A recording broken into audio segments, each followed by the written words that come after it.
안녕하세요. 원탁국어 김선생입니다. 자, 오늘은 이건 문법편 파트 2 문법 문제 어떻게 풀 것인가에서 문장 성분 심화 개념을 정리하겠습니다. 자, 심화 개념은 내신 수능에 자주 출제되거나 제가 20년간 수업하면서 학생들이 헷갈려하거나 자주 틀리는 문법 개념들을 항목별로 정리했는데요.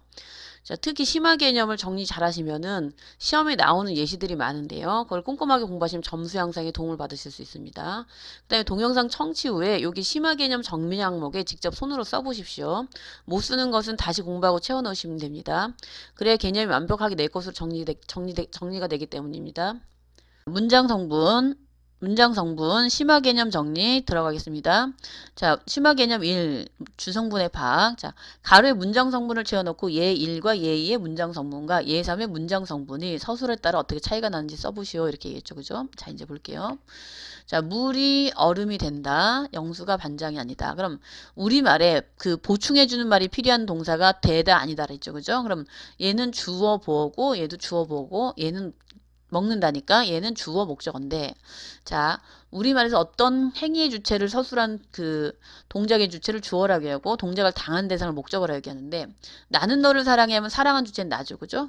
사랑을 당하는 대상은 너고, 근데 주어는 보통 어떻게 돼? 체험 플러스 주격조사로 실현되고 목적어는 목적격 조사로 실현되는데, 목적어를 필요하는 동사를 타동사라고 얘기해요. 타동사는 무엇을 잡는다, 무엇을 넣는다 이런 식으로. 근데 을을에 해당되는 게 목적어를 동반하는데, 이에 비해서 서술어 되다 아니다는 무엇에 해당되는 보충해주는 말 보호가 필요한데, 우리가 생각보다 이거를 많이 헷갈리는 친구들이 있단 말이야. 이거를. 그러니까 보어인지 목적어인지 이게 매번 헷갈리는 거야. 그러니까 그럼 목적어가 필요한 애는 타동사다. 타동사는 그 자기 혼자 못 쓰이는 게 타동사랬죠. 자동사는 나는 간다. 그 뭐 이런 식으로 목적어가 필요 없는 게 자동사고, 목적어가 필요한 게 타동사니까 그 국어에서는 이렇게 먹는다는 목적어를 필요하는 거야. 그러니까 무엇을 해당되는 목적어가 필요한 거니까 이거는 목적어가 되는 거고, 되다 아니다 앞에 오는 애들은 목적어가 아니라 보다 이렇게 이해하시면 되는 거겠죠.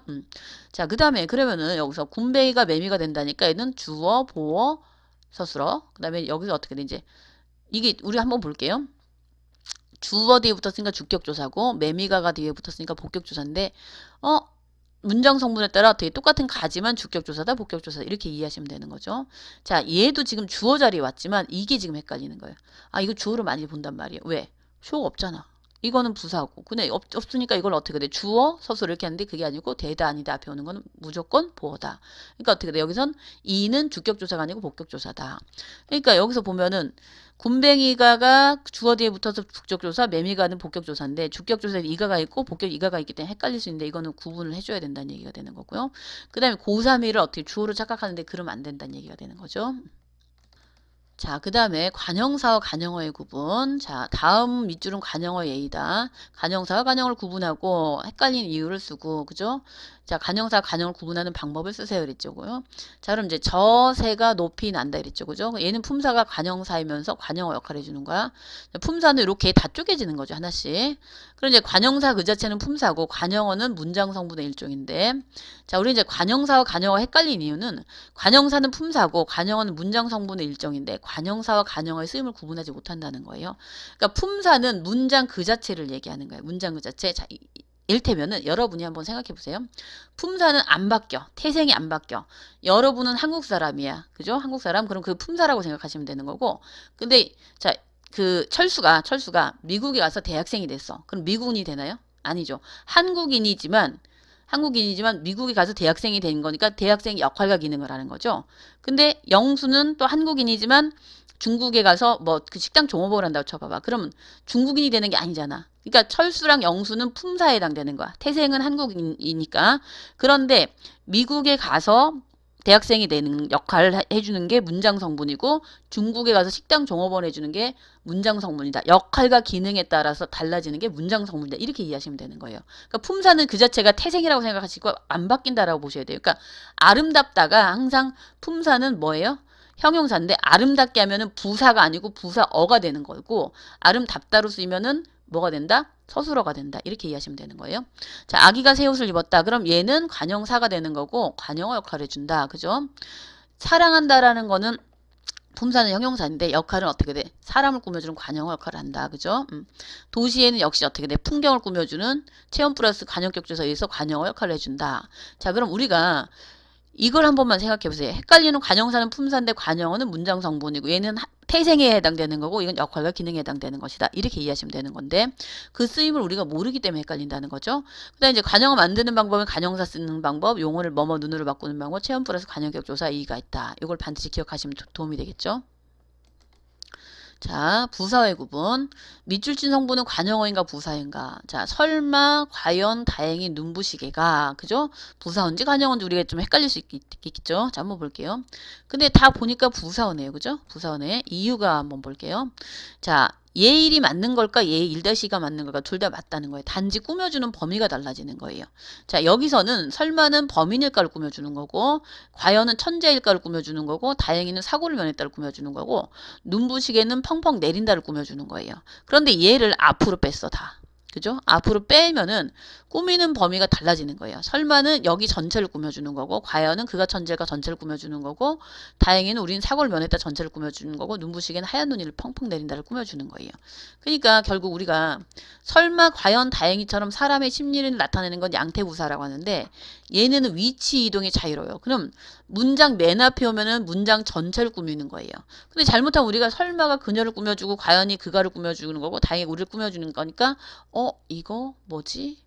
뭐 그 관용어 아닌가? 이렇게 헷갈리는데 얘네는 다 부사어인데 양태부사는 위치이동이 자유롭고 위치에 따라서 어떻게 앞에 오면은 문장 전체를 꾸며주게 된다.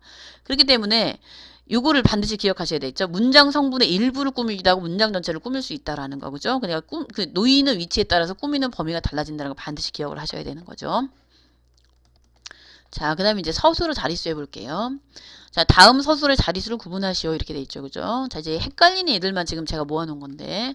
자, 이제 서술의 자릿수 개념을 먼저 정리해주면은, 그가 간다, 꽃이 핀다. 이렇게 돼 있죠. 그죠? 그러면 어떻게 돼? 그가 간다를 제외한, 서술어를 제외한 그가 주성분의 개수잖아요. 그죠? 그러니까 주어 한 자리, 그 다음에 어떻게 돼? 주어 한 자리. 그죠? 그 다음에 이제 물이 얼음이 된다는 건 어떻게? 서술어를 제외한 어떻게? 문장 성분 한 자리, 두 자리. 그 다음에 나는 연구를 모았다. 서술어를 제외한 문장 성분이니까 한 자리, 두 자리. 그 다음에 요게 이제 주셨다가, 아빠가 나에게 용돈을 주셨다는 아빠가 나에게 용돈을 해서 얘가 어떻게 돼? 필수부적 부사가 되는 거거든요. 그러니까 이제 이 필수 부사 때문에 우리가 굉장히 힘들고 헷갈리는 거예요. 근데 이제 서술어의 의미상 부사가 빠지면 의미가 성립되지 않는 경우가 있기 때문에 이런 경우를 어떻게 필수 부사로 얘기하는 거예요. 자, 그럼 한번 볼게요. 자, 그럼 부부는 서로 닮았다. 이런 경우는 한 자리예요. 서로는 부부는 두 사람이잖아. 그러니까 두 사람이니까 서로는 그냥 부사하고 필수 부사하고 아니고 빼줘도 상관없는데 그래서 한 자리가 되는 거지만 그는 영화배우 닮았다. 그럼 그는 이 영화배우가 빠지면 돼? 안 돼? 안 되겠죠? 그러니까 무엇과가 닮았다라 해서 어떻게 돼? 비교 대상인 영어배우가 빠지면 안 되니까 얘는 한 자리 두 자리에서 얘는 필수 부사로 넣어준다는 거죠. 자, 그 다음에 역시 다르다. 그치? 같다 다르다. 역시 의미상 무언가 비교 대상이 필요하단 말이야. 그러니까 무엇과 같다, 무엇과 다르다. 이런 식으로. 그러면 고추는 피망가. 그럼 여기 이 피망가가 빠지면 의미가 성립이 안 되겠죠. 그러니까 얘는 두 자리. 아니, 필수 부사고 그다음에 그래서 두 자리가 되는 거고요. 다르다 역시 어떻게 돼? 군자는 소인가 비교 대상이 빠지면 안 되니까 한 자리 두 자리 필수 부사 이렇게 된다는 거죠. 자, 그 다음에 이곳의 기후는 농사에 적합하다. 이제 여러분들이 헷갈리는 게 부사어는 필수 부사어가 있지만 관형어는 필수 관형어 없어요. 관형어는 무조건 제껴야 돼요. 넣어주면 안 되는 거예요. 그러니까 이곳에는 기후를 꾸며주는 거잖아요. 근데 관형어인데 얘는 상관없다. 무조건 부속성분 상관없고 대신에 무엇에 적합한지가 모르잖아. 그러니까 기후는 농사에서 얘는 농사에는 필수 부사가 되는 거라서 두 자리가 되는 거고 자, 역시 얘도 관형어니까 얘는 빼줘야 되는 거죠. 근데 편지를 우체통에 넣어라. 그러면 어떻게 돼? 한 자리, 두 자리 얘도 필수 부사가 되는 거죠. 어디에 해당되는 거 필수 부사어. 물이 얼음이 된다. 그럼 당연히 얘는 한 자리, 두 자리인데 자, 이게 중요한 거예요. 주어가 아니고 되었다가 우로를 바꿨어. 우로를 바꾸니까 부사어로 됐거든. 그럼 이제 보통 복격조사는 이가가 있잖아요. 이가가 있는데 여기 보세요. 얼음으로는 물이 얼음의 상태로 변했다는 의미로 얼음으로는 부사어가 되는 거고 으로는 부사격 조사가 되는 거예요. 그러니까 이제 물이 얼음으로 되었다 해서 어떻게 돼? 얼음으로가 빠지면 의미가 성립되지 않잖아요. 그러니까 필수 부사어로 해가서 한 자리 두 자리가 되는 거겠죠. 자, 이제 그 다음 볼게요. 나는 그에게 꽃을 주었다. 이런 경우는 주었다 삼다라는 건 좀 외우는 게 좋아요. 세 자리 서술로 자주 출제되는 애들이거든요. 그러니까 주었다라는 의미 특성상 누가 누구에게 무엇을 이런 식으로 그죠? 영어에서 직접 목적, 간접 목적 그런 건데 우리는 이런 걸 어떻게 돼? 필수 부사로 얘기하는 거고 아버지께서 그를 양자로 삼으셨다. 그러니까 누가 누구를 무엇으로 그러니까 이것도 빠지면 안 되니까 음상 빠지면 안 되니까 그 한 자리, 두 자리, 세 자리 이렇게 된다는 거죠. 자, 그 다음에 문장 성분 심화 개념 5 볼게요. 자, 복잡한 문장 성분의 구분. 자, 이제 사실은 문장 성분은 크게 두 가지만 아시면 되는데 첫 번째는 뭐다? 서술어 자릿수. 그 다음에 두 번째는 지금처럼 이렇게 문장을 주고서 주성분, 부속성분, 아니면 주어, 서술어, 목적어, 관형어, 부사 이런 거 구분하는 것들이 시험에 나는 거거든요. 자, 이제 볼게요.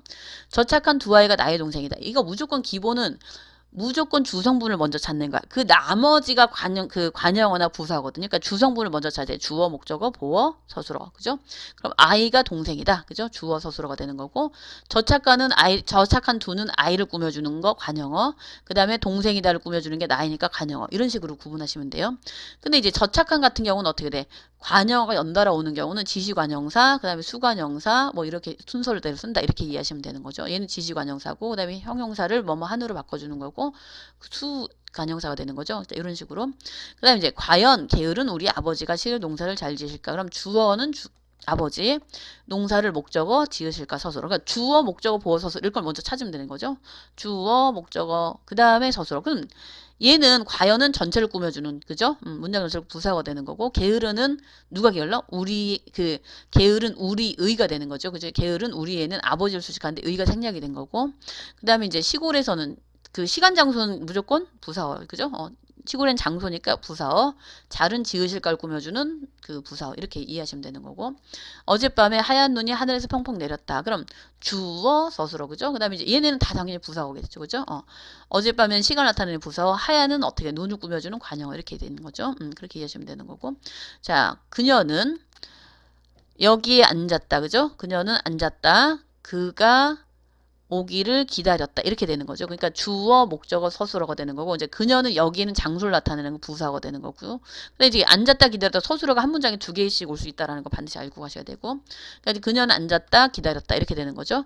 그 다음에 이제 부사어, 그 다음에 그가 주어. 그러니까 오기를의 주어는 당연히 어떻게 돼? 오는 사람의 주체는 그니까 그죠? 주어, 목적어, 그 다음에 관형어 얘는 어떻게 돼? 이제 기다렸다 얼마나 시간을 나타내는 부사어다 이렇게 이해하시면 되는 거죠. 철수야 아까 뭐였죠? 체험 플러스 혹격조사 그죠? 독립어 내가 갈게 주어, 서술어 그 다음에 오늘은 먼저 다 부사어 이렇게 이해하시면 되는 거겠죠. 자 항상 문장 성분을 구분하실 때는 주 성분을 먼저 찾고 나머지를 어디를 꾸며주느냐에 따라서 체험을 꾸며주면 관형어 나머지는 어떻게 돼? 부사어 이렇게 이해하시면 되는 거겠죠.